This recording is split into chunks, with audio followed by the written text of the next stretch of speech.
미래 항공전력의 판도를 뒤흔들 게임 체인저, 바로 무인 전투기인데요. 대표적으로 미 공군의 CCA, 즉 협동 전투 항공기가 있고요. 호주의 로열 윙맨, 그리고 중국의 안지안, 영어로 다크소드죠. 이런 기체들도 여기에 해당됩니다. 그렇다면 대한민국은 당연히 빠질 수 없죠. 우리나라도 저피탄 무인 편대기 LOWUS를 개발 중인데요. 과연 이 LOWUS, 이 기체가 우리 군 작전에서 어떻게 활약할지 알아보기 전에 구독과 좋아요, 알림 설정으로 리얼 웨폰을 응원해주세요.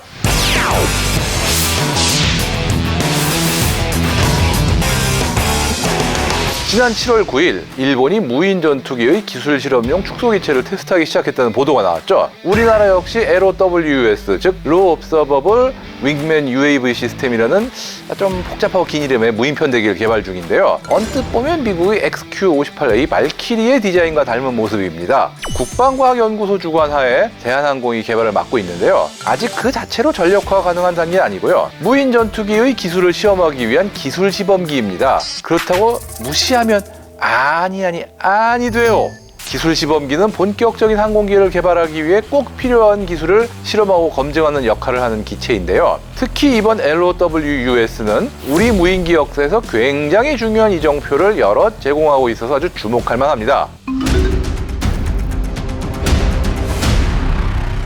먼저 국내 최초로 개발되는 대형 제트 무인기라는 점부터 특별한데요. 지금까지 대부분의 국내 개발 무인기는 일회성의 그렇게 크지 않은 표적기거나 프로펠러 엔진을 갖춘 정찰 무인기였습니다. 하지만 이 LOWUS는 제트 엔진, 즉 터보팬 엔진을 장착했는데 이게 지금 우크라이나제의 AI-222 엔진이라고 알려져 있는데요. 이 AI-222는 5,500파운드급의 추력을 가진 나름 힘이 있는 엔진이기 때문에 이 속도도 마하 0.85로 제법 빠른 편입니다. 다시 말해 전투기와 함께 행동할 수 있을 정도의 속도는 나온다는 이야기죠. 또 크기도 상당히 큰데요. 길이는 10.4m, 전폭 9.4m, 최대 이륙 중량도 5.7톤으로 덩치도 만만치 않습니다. 당연한 이야기지만 저피탄 기체니까 흔히 말하는 스텔스 기능이 적용됐는데요. 비행체의 표면은 전파 흡수 재료가 이제 도포가 돼 있다고 합니다. 단면적을 최소화하기 위해서 사다리꼴 동체 V자형 미익을 채택했고요. KF-21보다도 레이더 반사 면적이 더 적게 나오는데요. 그래서 LOWUS를 보고 최초의 국산 스텔스기라는 표현을 씁니다만 이게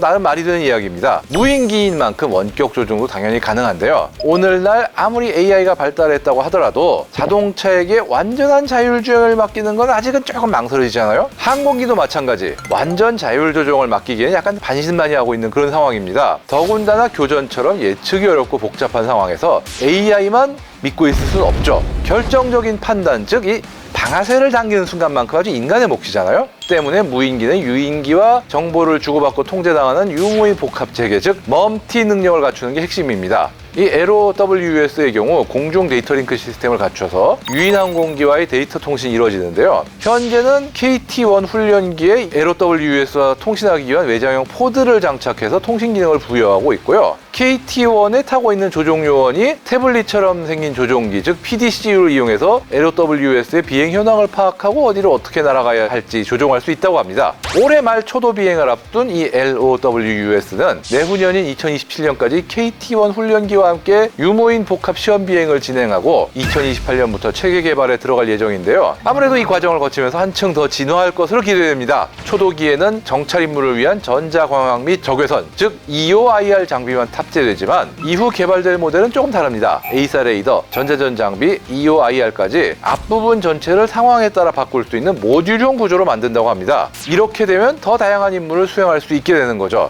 여기에 양산 단계에서 항공기의 심장인 엔진도 국산화되는데요. 국내 최초의 항공기용 장수명 터보팬 제트 엔진 KTF 5500이 탑재될 예정이고요. 아직 공대공 능력이 갖춰질지는 미지수이지만 내부 무장창을 설치해서 250파운드급의 유도 폭탄, 즉 SDB-2급의 폭탄 6발을 실을 계획이라고 합니다. 따라서 체계 개발 단계에서는 동체와 주익의 크기가 지금보다 더 커질 것으로 보입니다.